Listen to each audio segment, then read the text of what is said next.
नमस्कार दोस्तों, आज मैं आपको बैसाख चौथ व्रत की 5 कहानी सुनाने जा रही हूँ। प्रेम से बोली चौथ माता की जय हो, गणेश भगवान की जय हो।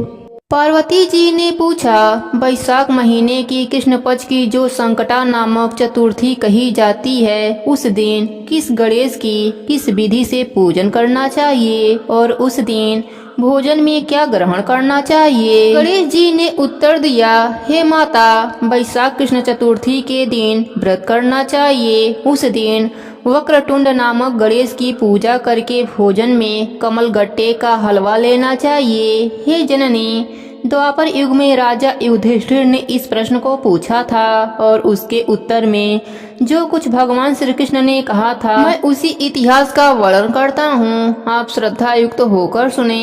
हे राजन युधिष्ठिर, इस कल्याणदात्री चतुर्थी का जिसने व्रत किया और उसे जो फल प्राप्त हुआ, मैं उसे ही कह रहा हूँ। प्राचीन काल में एक रंती देव नामक प्रतापी राजा हुए हैं। इस प्रकार आग तीव्र समूहों को जला डालती है, उसी प्रकार वे अपने शत्रुओं के विनाशक थे। उनकी मित्रता यम, कुबेर, इंद्र आदि देवों से थी। उन्हीं के राज्य में धर्मकेतु नामक एक श्रेष्ठ ब्राह्मण रहते थे। उनकी 2 बहुएं थीं। एक का नाम सुशीला और दूसरी का नाम चंचला था। सुशीला नित्य ही कोई ना कोई व्रत रहा करती थी, फलतः उसने अपने शरीर को दुर्बल बना डाला था। इसके विपरीत चंचला कभी भी कोई व्रत उपवास आदि न करके भरपेट भोजन करती थी। इधर सुशीला को सुंदर लक्षणों वाली एक कन्या हुई और उधर चंचला को पुत्र रत्न की प्राप्ति हुई। यह देखकर चंचला बारंबार सुशीला को ताना देने लगी, अरे सुशीला, तूने इतना व्रत उपवास करके शरीर को जर्जर बना डाला, फिर भी एक कृषकाय कन्या को जन्म दिया। मुझे देख, मैं कभी व्रत आदि के चक्कर में न पड़कर हिष्ट पुष्ट बनी रहती हूँ और वैसे ही बालक को भी उत्पन्न किया है। अपनी सौत का व्यंग बाण सुशीला के हृदय में चुभने लगा। वह पतिव्रता विधिवत गणेश जी की उपासना करने लगी। जब सुशीला ने भक्ति भाव से संकट नाशक गणेश चतुर्थी का व्रत किया तो रात्रि में वरदायक गणेश जी ने उसे दर्शन दिया। श्री गणेश जी ने कहा, हे सुशीले, तेरी आराधना से हम अत्यंत संतुष्ट हैं। मैं तुम्हें वरदान दे रहा हूँ कि तेरी कन्या के मुख से निरंतर मोती और मूंगा प्रवाहित होते रहेंगे। हे कल्याणी, इससे तुझे सदा प्रशंसा रहेगी और हे सुशीले, तुझे वेद शास्त्र वेत्ता एक पुत्र भी उत्पन्न होगा। इस प्रकार का वरदान देकर गणेश जी वहीं पर अंतर ध्यान हो गए। वरदान प्राप्ति के फलस्वरूप उस कन्या के मुख से सदैव मोती और मूंगा झड़ने लगे। कुछ दिनों के बाद सुशीला को एक पुत्र उत्पन्न हुआ और तदंतर धर्मकेतु स्वर्गगामी हो गया। उसकी मृत्यु के उपरांत चंचला घर का सारा धन लेकर दूसरे घर में जाकर रहने लगी, परंतु सुशीला पति गृह में रहकर ही पुत्र और पुत्री का पालन पोषण करने लगी।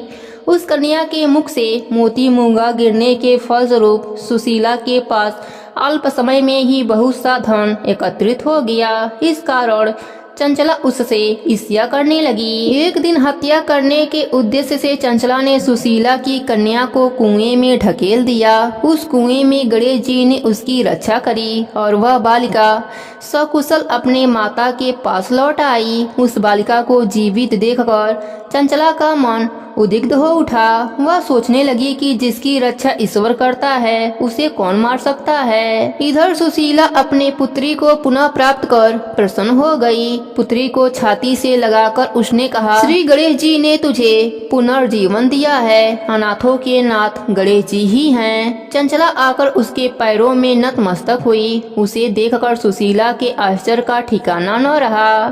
चंचला हाथ जोड़कर कहने लगी, हे बहन सुशीले, मैं बहुत ही पापनी हूँ, दुष्टा हूँ। आप मेरे अपराधों को क्षमा कीजिए। आप दयावती हैं। आपने दोनों कुलों का उद्धार कर दिया। जिसका रक्षक देवता होता है, उसका मानव क्या बिगाड़ सकता है। जो लोग संतों एवं सत्पुरुषों का दोष देखते हैं, वे अपनी करनी से स्वयं नाश को प्राप्त होते हैं। इसके बाद चंचला ने भी उस कष्ट निवारक, पुण्यदायक, संकट नाशक गणेश जी के व्रत को किया। श्री गणेश जी के अनुग्रह से परस्पर उन दोनों में प्रेम भाव स्थापित हो गया। जिस पर गणेश जी की कृपा होती है और उसके शत्रु भी मित्र बन जाते हैं। सुशीला द्वारा संकट नाशक गणेश व्रत किए जाने के कारण ही उसकी सौत चंचला का हृदय परिवर्तन हो गया। श्री गणेश जी कहते हैं कि हे देवी, पूर्व काल का पूरा वृत्तांत मैंने आपको सुना दिया। इस लोक में इससे श्रेष्ठ विघ्न विनाशक कोई दूसरा व्रत नहीं है। श्री कृष्ण जी कहते हैं कि हे धर्मराज, आप भी विधि पूर्वक गणेश जी का व्रत कीजिए। इसके करने से आपके शत्रुओं का नाश होगा और अष्ट सिद्धियां और 9 निधियां आपके सामने करबद्ध होकर खड़ी रहेंगी। हे धर्मपरायण युधिष्ठिर, आप अपने भाइयों, धर्मपत्नी और माता के सहित इस व्रत को कीजिए। इससे थोड़े समय में ही आप अपने राज्य को प्राप्त कर लेंगे। हे गणेश जी महाराज, जैसी कृपा आपने सुशीला पर करी वैसी ही कृपा अपने सभी भक्तों पर करना। सबके व्रत को पूर्ण करना। कहानी अधूरी हो तो पूरी करना, पूरी हो तो मान रखना। प्रेम से बोलिए गणेश भगवान की जय हो, चौथ माता की जय हो। इन समय की बात है, एक गांव में एक सास बहू रहती थीं। उनका बेटा विदेश में नौकरी करने गया था। सास बहू को लाड से रखती थी। एक दिन सास किसी काम से गांव जाने लगी तो बहू से बोली कि बहू, चूल्हे की आंच बुझने मत देना। सास गांव चली गई। इधर चूल्हे की आग बुझ गई। बहू डर के मारे पड़ोस में आंच लेने गई तो पड़ोसन कहानी सुन रही थी। बहू देखकर बोली कि आप क्या कर रही हैं? तब औरतें बोली कि हम चौथ माता की कहानी सुन रहे हैं। तब बहू बोली, इससे क्या होता है? तब औरतें बोली कि चौथ माता अन्य धन, लक्ष्मी, बेटा, पोता सब देती हैं। पति परदेश गया वापस आ जाता है, तू भी किया कर। बहू बोली, मैं कैसे करूं? मेरी सास 3 टाइम रोटी देती हैं। औरतें बोली कि 1 टाइम का रोटी गाय के बछड़े को दे दिया कर, दूसरे टाइम की उठानी में गाड़ दिया कर, तीसरे टाइम की अपने लिए रख लिया कर और चूरमा बनाकर चांद देख कर चौथ माता को भोग लगाकर चांद को अर्घ देकर खा लिया कर। बहू बोली, ठीक है। ऐसा कहकर बहू चली गई। अगले माह में चौथ का व्रत आया तो उसने वैसा ही व्रत किया। चौथ माता ने सोचा, अगर सतयुग में परिणाम नहीं देंगे तो कलयुग में मुझे कौन मानेगा। चौथ माता सपने में पति से बोली कि घर जा, तुझे सब याद करते हैं। वह एक सेठ के वहाँ मुनीम का काम करता था। बोला कि लेने वाले लेने आएंगे, देने वाले देने, तो मैं कैसे जाऊँ। चौथ माता ने कहा, कल घी का दीपक जलाकर बैठ जाना, देने वाले दे जाएंगे और लेने वाले ले जाएंगे। पति ने ठीक वैसा ही किया और सेठ से हिसाब करके घर आने लगा। रास्ते में एक सांप मिला। बोला, मैं तुम्हें खाऊंगा। उसने कहा, मैं अपने घर वालों से मिल लूं, फिर तुम मुझे खा लेना। वह घर आ गया। पत्नी ने दरवाजा खोला पर वह किसी से कुछ नहीं बोला, जाकर सो गया। उस दिन चौथ का व्रत था। पत्नी ने व्रत किया था। वह जौ देख रही थी। वहीं पटरे पर चौथ, आंखें, चूरमा, दीपक सब रखा था। वह सांप घर में आ गया और उस लड़के के कमरे में चला गया। चौथ माता ने सोचा, यह सांप इसको खा जाएगा, कुछ करना चाहिए। तब दीपक ढाल बन गया, आंखों का तलवार बन गया और सांप को काट कर ढाल से ढक दिया। पति यह सब देख रहा था। सांप के मर जाने के बाद पत्नी से बोला। तब पत्नी बोली, आप तो मुझसे बोले ही नहीं। तब पति बोला, क्या बोलता? यह देख, मेरा काल मेरे साथ आया था, वह मर गया। फिर दोनों ने आपस में खूब बातें करी। सुबह उठा तो माँ से बोला कि माँ, मेरे जाने के बाद कुछ धर्म कर्म करती थी। माँ बोली, नहीं बेटा, तू था तो मंदिर चली जाती थी, पर तेरे जाने के बाद तो कुछ भी नहीं किया। फिर उसने कहा, बहू से पूछो। माँ बोली, यह क्या करेगी? इसको तो मैं 3 समय खाना देती थी। बहू ने कहा, मैं करती थी। सास बोली, क्या करती थी? बहू बोली, मैं चौथ का व्रत करती थी। सास ने कहा, क्या सबूत है? वह बोली कि बछड़े से पूछ लो। बछड़ा ने मुंह खोला तो मुंह में से हीरे मोती झरने लगे। फिर बहू बोली, उठाने में देख लो। उठाने को खोदकर देखा गया तो रोटी की जगह सोने चांदी के ढेर मिले। तीसरे बनिए से पूछ लो। बनिए की बात भी सही निकली। सास बोली, क्या चौथ माता ऐसी हैं? बहू बोली, हाँ, चौथ माता सबका भला करती हैं, सुख सौभाग्य देती हैं, सबकी रक्षा करती हैं। हे चौथ माता, जिस प्रकार आपने बहू पर अपनी कृपा करी, वैसे ही अपने सभी भक्तों पर अपनी कृपा बनाए रखना। सबके व्रत को पूर्ण करना, कहानी अधूरी हो तो पूरी करना, पूरी हो तो मान रखना।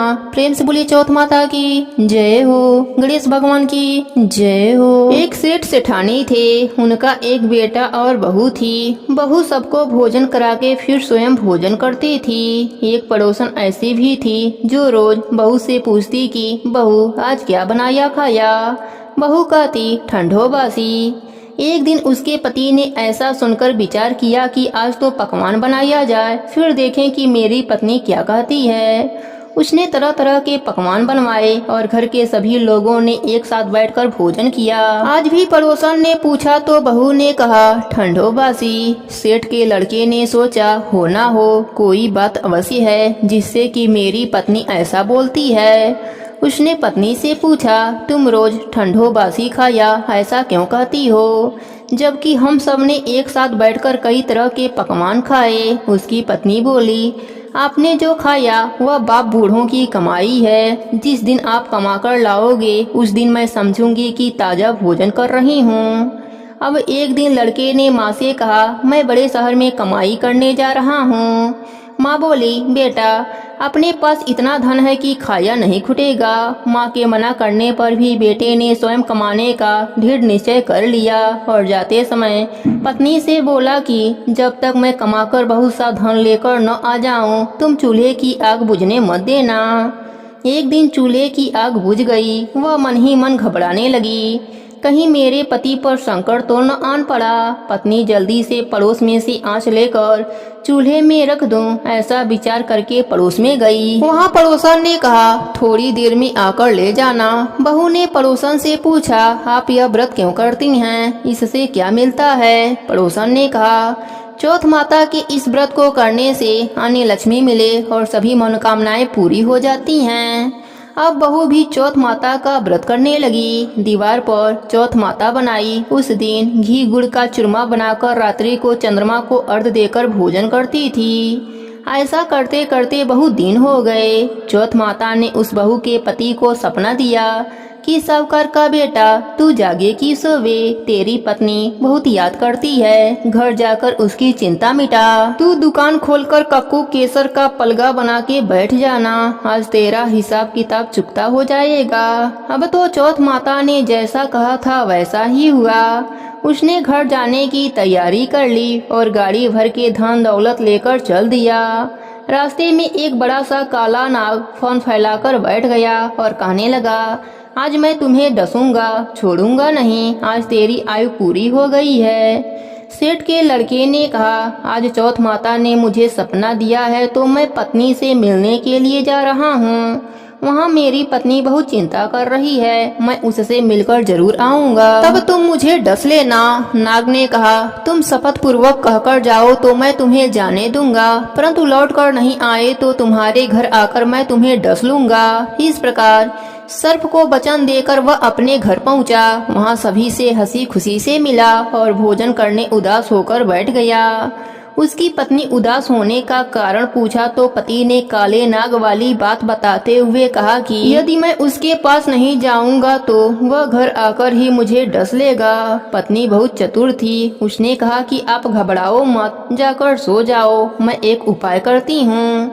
पत्नी ने कमरे की 7 पेढ़ी धोई। पहली पेढ़ी पर रेत, दूसरी पर इत्र, तीसरी पर गुलाल फूल, चौथी पर कक्कू केसर, 5वीं पर लड्डू पेड़ा, 6वीं पर गादी गलीचा और 7वीं पेढ़ी पर दूध का कटोरा भरकर रख दिया। इस प्रकार वह 7 ही पेढ़ी सजाकर बैठ गई। आधी रात होते ही नाग आकर पेढ़ी चढ़ने लगा। पहली पेढ़ी पर रेत में लौट गया और कहने लगा कि सेठ की बहू तो आराम बहुत दिया, पर बचनों से बंधा हूँ, सो डसूंगा अवश्य ही। इसी प्रकार 7 पेढ़ियों पर नाग आराम करता हुआ और कहता हुआ कि डसूंगा जरूर कमरे में जाने ही वाला था कि चौथ माता ने विचार किया कि मैं इसे नहीं बचाऊंगी तो संसार में धर्म कर्म और व्रत पूजन को कौन मानेगा।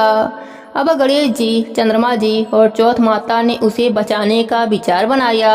चंद्रमा जी उजाला किए, चौथ माता ढाल बने और गणेश जी ने तलवार लेकर नाग को मार दिया और ढाल से ढक दिया। अब बहू भी थकी हारी सो गई। दिन उगा तो लोग बेटे से मिलने आए, परंतु बेटा बहू तो उठे ही नहीं थे। बहुत देर हो गई तो माँ उन्हें उठाने गई।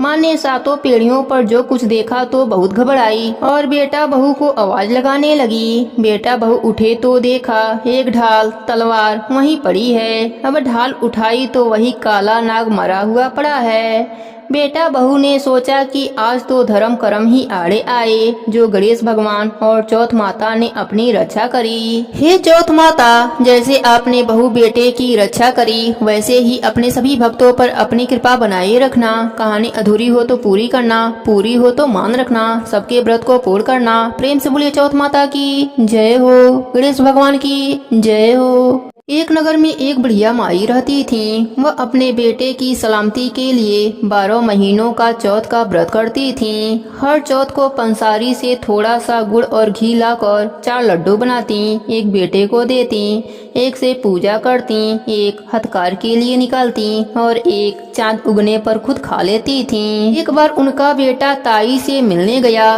ताई ने भादुड़ी चौथ का व्रत रखा था। ताई से कहा, माँ तो 12 चौथ करती है। ताई बोली, तेरी माँ तेरी कमाई से तरमाल खाने के लिए 12 चौथ करती है। तू परदेश जाए तो वह एक भी चौथ न करे।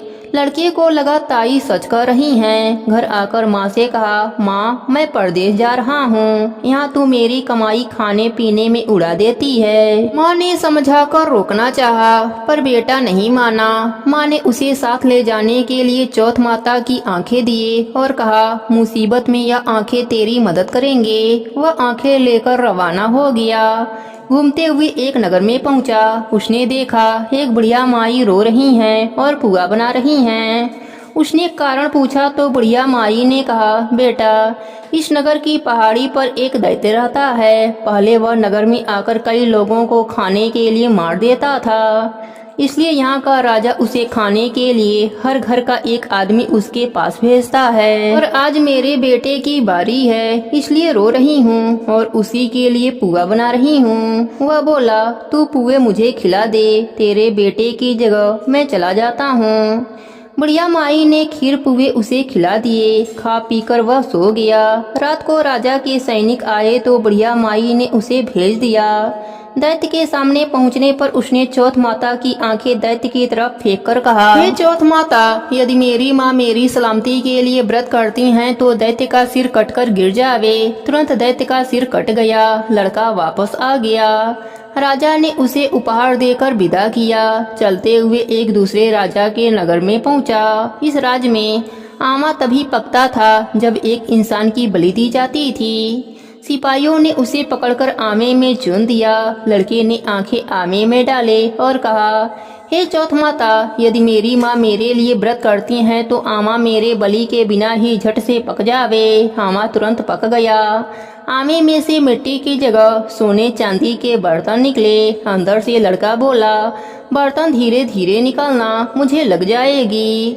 राजा ने उसे निकलवाया और पूछा, इस आमे से तुम बच कैसे गए? लड़के ने बताया कि उसकी माँ चौथ माता का व्रत करती हैं, व्रत के कारण ही वह बच पाया है। राजा को विश्वास नहीं हुआ। उन्होंने एक चांदी की सुराही मंगवाई और बोला, इस सुराही की नली से निकलकर दिखाओ, तभी मुझे विश्वास होगा। लड़के ने चौथ माता को याद करके आंखें सुराही में डाले और बोला, मैं भौरा बनूं, सुराही से निकलूं। लड़का भौरा बनकर सुराही से निकल गया। राजा खुश होकर राजकुमारी की शादी उसके साथ करवा दी और सभी लोगों को चौथ माता का व्रत करने को बोला। उसे माँ की याद आई। उसने राजा के पास जाकर खुद के नगर जाने की इच्छा जाहिर करी। राजा ने रथ, घोड़ा, हाथी और खूब सारा दान दहेज देकर उन्हें विदा किया। चौथ के दिन वह अपने नगर पहुंचा। वह अकेला पंसारी के वहां माँ का इंतजार करने लगा। सोचा, चौथ का दिन है तो माँ यहाँ जरूर आएंगी। थोड़ी देर बाद लकड़ी टेकती हुई माँ आती दिखी। उसकी माँ की आंखों में जाले आने के कारण दिखना कम हो गया था। लड़के ने जानबूझकर अपना पैर लकड़ी में लगा दिया। कहने लगा, बलरे पूत काटी, मेरे पैर में लगा दी। माँ ने उसे नहीं पहचाना। कहने लगी, भैया मुझे चाहे कितनी भी गाली निकालो, पर मेरे बेटे को कुछ मत कहना। बेटा माँ के चरणों में गिर पड़ा। बोला, माँ मैं तेरा ही बेटा हूँ, मुझे माफ कर दो।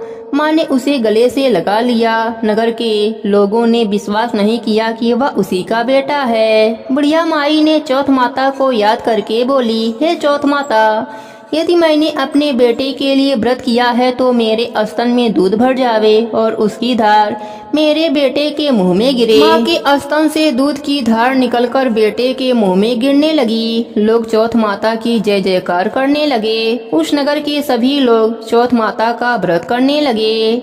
हे चौथ माता, जैसे आपने बुढ़िया माई और उनके बेटे की सहायता करी, वैसे ही हमारी भी करना। अपने सभी भक्तों पर अपनी कृपा बनाए रखना। सबके व्रत को पूर्ण करना। कहानी अधूरी हो तो पूरी करना, पूरी हो तो मान रखना। प्रेम से बोलिए चौथ माता की जय हो, गणेश भगवान की जय हो।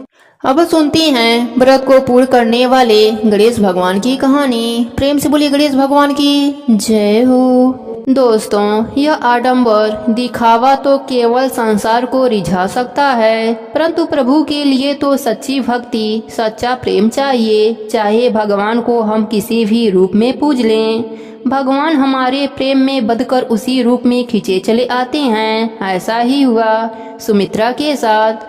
सुमित्रा और उसका पति गांव में एक मकान में रहा करते थे। दोनों ही गणेश भगवान की पूजा पाठ भक्ति भाव से किया करते थे।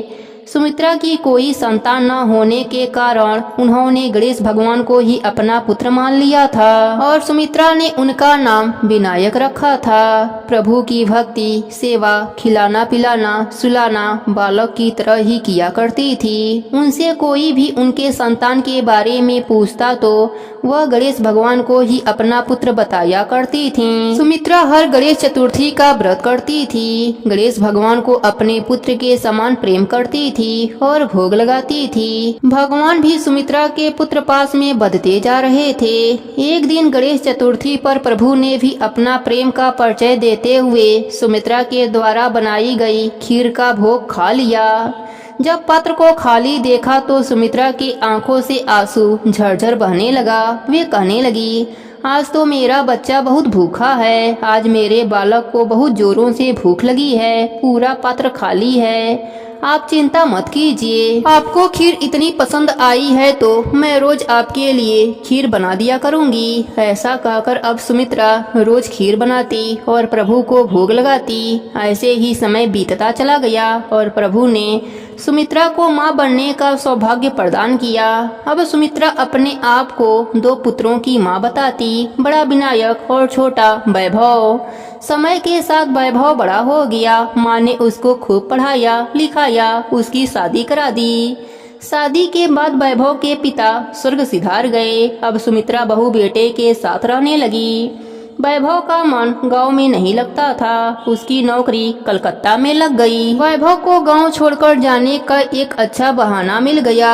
उसने अपनी पत्नी के साथ कलकत्ता जाने का निश्चय कर लिया। सुमित्रा ने उसे बहुत समझाया कि वह बुढ़ापे में अकेली रह जाएगी, पर वैभव ने जाने का मन बना लिया था और वह कलकत्ता चला गया।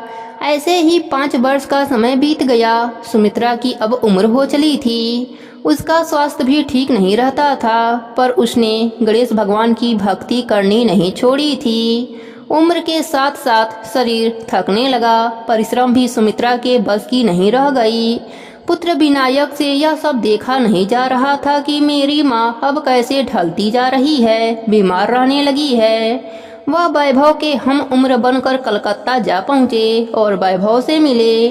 वैभव ने उनका परिचय पूछा तो भगवान ने कहा, वैभव तुमने मुझे पहले नहीं देखा है। मैं तुम्हारे ही गांव का हूँ। मुझे तुम अपना बड़ा भाई समझो। मेरा नाम विनायक है। वैभव, तुम्हारी माँ बहुत बीमार हैं। उन्हें इस समय तुम्हारी जरूरत है। वैभव, तुम अपनी माँ के पास चले जाओ। देखो विनायक, मुझे काम करने दो। मुझे बार बार छुट्टी नहीं मिलती। जब छुट्टी मिलेगी तब चला जाऊंगा। ऐसा कहकर वैभव ने विनायक जी की बात टाल दी। उधर सुमित्रा की तबीयत खराब होती चली गई। गणेश चतुर्थी का दिन आ गया। सुमित्रा का व्रत था। वह बहुत परेशान थी कि कैसे व्रत होगा, कैसे खीर बनेगी और कैसे मैं अपने पुत्र को भोग लगा पाऊंगी। वह बिस्तर पर पड़ी पड़ी सोचने लगी कि आज तो मेरा पुत्र भूखा ही रह जाएगा। विनायक ने सोचा, माँ ने तो अपने प्रेम का परिचय पूरा जीवन ही दिया है, अब मेरी बारी है। अब गणेश जी एक सुंदर युवक का रूप धारण करके सुमित्रा के घर पहुँचे और आवाज लगाने लगे, अरे कोई घर में है क्या? जरा थोड़ा सा पानी पिला दो। सुमित्रा ने अंदर से आवाज मारी, बेटा कौन है? अंदर ही आ जाओ, मैं बहुत बीमार हूँ। मैं स्वयं भी पानी नहीं पी सकती। आओ अंदर आकर स्वयं ही पानी पी लो। गणेश भगवान अंदर आए और बोले, बुढ़िया माई, यह लकड़ी का गट्ठर कहाँ रख दूँ? तो फिर थोड़ा सा पानी भी पी लूँगा और सुस्ता भी लूँगा। पानी पीकर गणेश भगवान बोले, मैया बहुत भूख लगी है, क्या कुछ खाने को मिलेगा? मैया बोली, बेटा क्या नाम है तुम्हारा? भगवान ने कहा, मेरा नाम तो विनायक है। मैया बोली, अरे वाह, मेरे पुत्र का नाम भी विनायक है। विनायक सुनो, इस समय घर में भोजन के नाम पर कुछ भी नहीं है। थोड़ा सा चावल और चीनी ले लो, दूध ला लो और मटकी में डालकर जरा सा खीर बना लो। मेरे बेटे विनायक का व्रत है, उनको भोग लगाना है। जरा खीर बनाकर उन्हें भी भोग लगा दो और तुम भी खा लो। मैं उठ नहीं सकती, मैं बहुत बीमार हूँ, बस मेरा इतना सा कार्य कर दो। विनायक ने कहा, माँ इतना सा कार्य क्यों? मैं तो जब तक आपके पास रहूँगा जब तक आप ठीक नहीं हो जाती। अब भगवान एक बालक का रूप लेकर सुमित्रा के घर पर रहने लगे और दिन रात अपने माता की सेवा करने लगे। धीरे धीरे सुमित्रा का स्वास्थ्य ठीक हो गया। अब एक दिन विनायक जी बोले, माँ अब तुम बिल्कुल ठीक हो गई हो, अब मुझे जाना चाहिए। प्रेम भी और आशीर्वाद भी है कि आप जब तक जियोगी स्वस्थ रहोगी। आपको कोई कष्ट, कोई बीमारी नहीं छुएगा। आपके पास नौकर चाकर, धन्य धन सब कुछ होगा। आपको किसी के भी सहारे रहने की आवश्यकता नहीं पड़ेगी। सुमित्रा रोने लगी और बोली, बेटा विनायक, आप जा रहे हो तो कब आओगे? आपको जाने देने का मन नहीं कर रहा। माँ आप जब याद करोगी तो मैं आ जाऊंगा। यह कह के गणेश भगवान घर से विदा होने लगे। वह आगे आगे चलते जा रहे हैं और पीछे पीछे सुमित्रा का घर धन धान से भरता जा रहा था। विनायक के जाने के बाद सुमित्रा ज्यों ही अपने घर की तरफ पलटी तो देखा घर के स्थान पर महल बन गया है, धन धान से परिपूर्ण हो गया है। सुमित्रा को समझते देर न लगी कि इतने दिन से जो घर में रह रहा था वह और कोई नहीं, स्वयं उसके पुत्र विनायक जी थे। वह भागी भागी घर के मंदिर में गई तो देखा प्रभु ने चरण चिन्ह मंदिर में छोड़ दिए हैं। वह चरण चिन्हों को पकड़कर खूब रोई और कहने लगी, हे प्रभु, जिनके दर्शन पाने के लिए जीवन भर ललाहित रही, आज उन्हीं से अपनी सेवा कराई। जिस पुत्र को लाड करने के लिए बेचैन रहती थी, आज उसी पुत्र से मैंने अपनी सेवा कराई। भगवान ने सुमित्रा को सपने में दर्शन दिया और कहा, माँ यह सारा धन्य धान आपके लिए है। मैं इसी तरह पुत्र की भांति आपसे मिलने आता रहूंगा। आप अपना जीवन यापन अच्छे से कीजिए और आप मरने के बाद मेरे साथ मेरे लोक में वास करेंगी। इतना कहकर गणेश भगवान अंतर ध्यान हो गए। अब सुमित्रा दान धर्म का खूब कार्य करती। पूरा गांव सुमित्रा का था और सुमित्रा पूरे गांव की हो गई। ये गणेश जी महाराज, जैसी कृपा आपने सुमित्रा पर करी वैसी ही कृपा आप अपने सभी भक्तों पर करना। सबके व्रत को पूर्ण करना। कहानी अधूरी हो तो पूरी करना, पूरी हो तो मान रखना। प्रेम से बोलिए गणेश भगवान की जय हो। चौथ माता की जय हो।